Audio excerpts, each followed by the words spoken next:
lot of my time now is actually spent counselling and advising people about aspects of their exit strategy. I should say that when we started at Green & Blacks, we didn't even know what an exit strategy was. And I think if we'd thought on day one that we might one day be successful to sell to Cadbury's, I personally would have been too paralysed to put one little baby step in front of the other.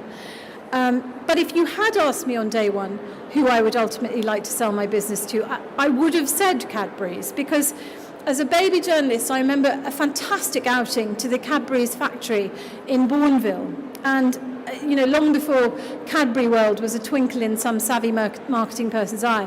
And I was really impressed by the way that they took care of their workers.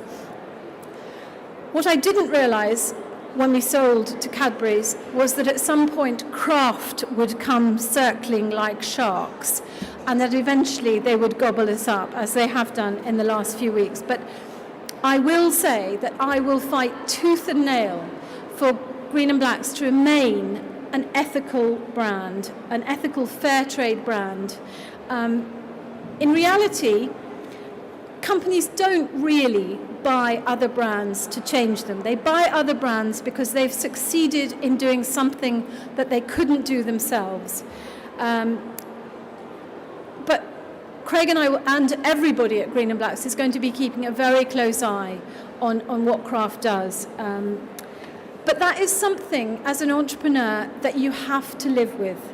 As Craig pointed out, the reality is when you sell your brand, you really do give up the control.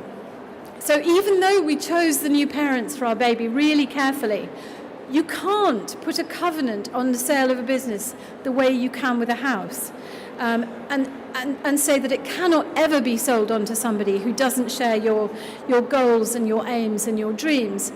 So somehow you have to find a way to let go or to divert yourself, because I've got friends who've sold their businesses and they've really become rather bitter about what's happened afterwards, and I think that that's really tragic, and I certainly don't want to be like that myself. So what I say to myself is that every single extra bar of Green & Blacks that is sold anywhere in the world by whoever helps to change the life of one of the producers who give us who sell us their sugar or their cocoa beans or their vanilla or whatever.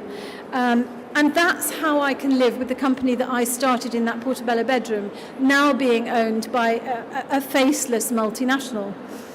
But it is an incredible feeling to have created something and to see it on sale in shops in Melbourne and Milan and Manhattan. And if you go down the Portobello Road, there's actually a brown plaque on the outside of our old house at number 269, which I get pathetically emotional about every time I see it.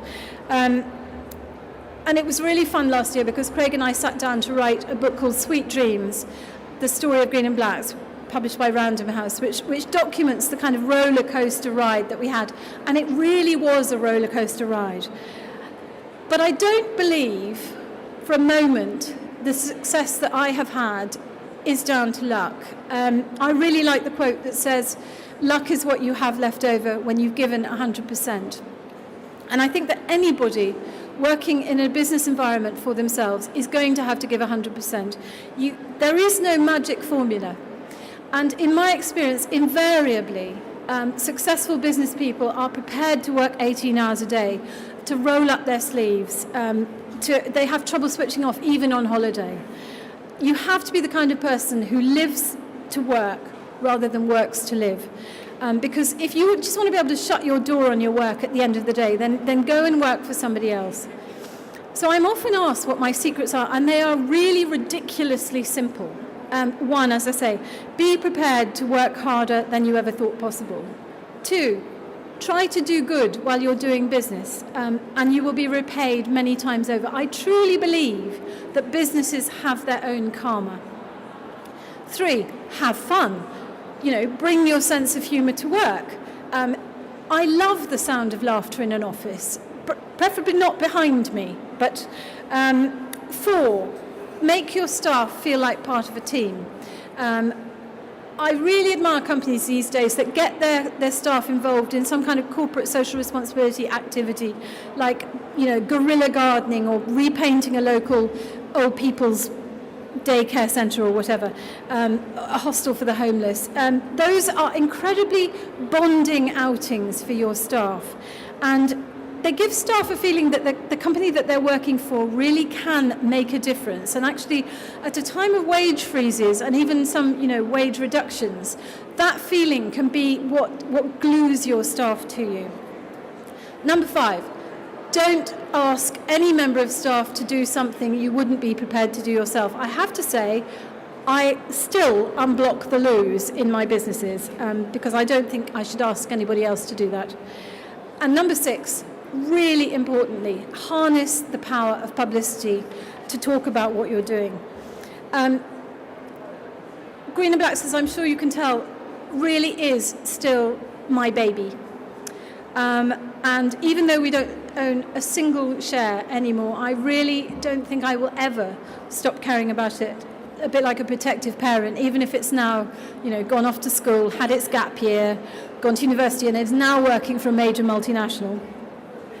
But even though we now belong to Kraft, life goes on as normal at HQ. Last year, we introduced, we're always looking for ways to green and black. So last year we introduced a revolutionary kind of Easter egg packaging. There's so much plastic that gets thrown away with an Easter egg, but suddenly a light bulb moment was, well, actually, what if we made the chocolate thicker and put it in a recycled cardboard outer? So that's exactly what we did. And that was all it took to stop the eggs from breaking. Nobody had thought of that in all the history of Easter egg production. And it's good news for the planet, but it's also good news for customers because they just get extra chocolate in their Easter eggs.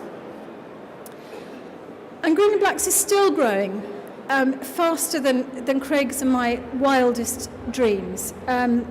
He is president for life and I am an ambassador.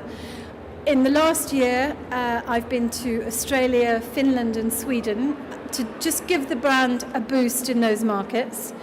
And I'm involved in the strategy for social media, for Twitter, Facebook, etc., because these days brands have to have a presence in those media, as well as the new cookbook. And the amazing success of Green and Blacks has enabled us to go on and start other businesses. I'm not one of those people who thinks that if you sell your company, it just gives you more time to spend with your money. I like to see what I can do with mine. So we bought a bakery which opened in 1826 on our high street. It was destined to become yet another art gallery, and we kept the bakery, turned it organic, and turned it into a one-stop organic food store on the street that we live on. I also, 2 years ago, opened the Wellington Centre, which is a really beautiful well-being centre in the town that we live in Hastings, because we're still interested in creating ventures which can help to make the world a better place and help create a more questioning consumer who thinks a little bit extra about how they shop and eat and live. And so I can't imagine a time when we won't be trying to change the world, whether it's a square of chocolate or an organic croissant or one yoga class at a time, because that's just who we are. And my time with you is up now, so I'm going to close, but I'd like to thank you all for coming to listen to my story, which has been such an adventure. We've gone from a dream in a Portobello bedroom to a £100 million a year global ethical brand, which is bigger than Marmite and cooler than Prada. And I'm really proud that Green and Blacks has really become a beacon of what a global ethical brand should be. And I think I can honestly say that in the last 18 years, my husband and I have never been stuck for conversation or dessert. So thank you very much.